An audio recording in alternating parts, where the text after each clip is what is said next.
Welcome to Global News, represented by Grade 7 Integrity. We are Group Alpha!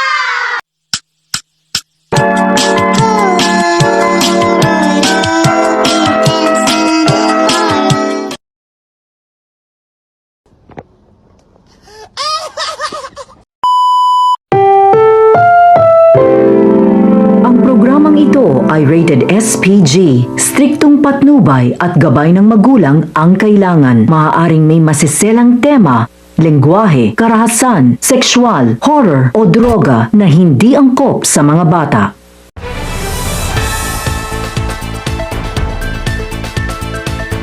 Good morning, Seven Continents.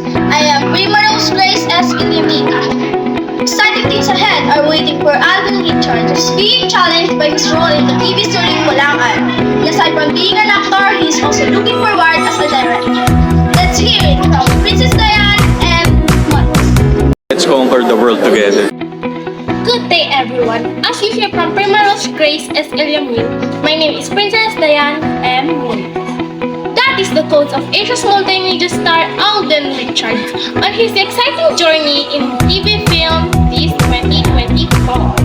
Alden Richards! Recently, he is known as Asia's Exemplary Actor of the Year in Asia's Influential Leader Awards.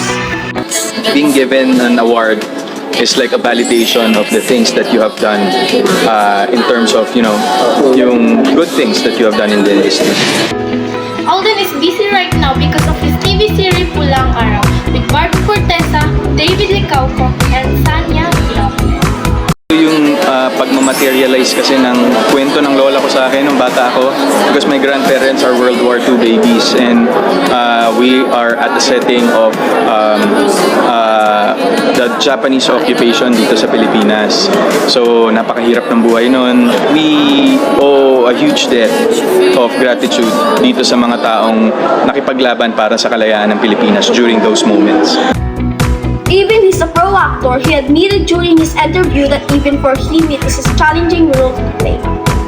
Ang hirap kasi yung salita, napakahirap ng mga salitang binibigkas nung araw dahil hindi yun ang kasalukuyang salitang ginagamit natin sa pang-araw-araw. Malalim, siya kami shortness of breath eh.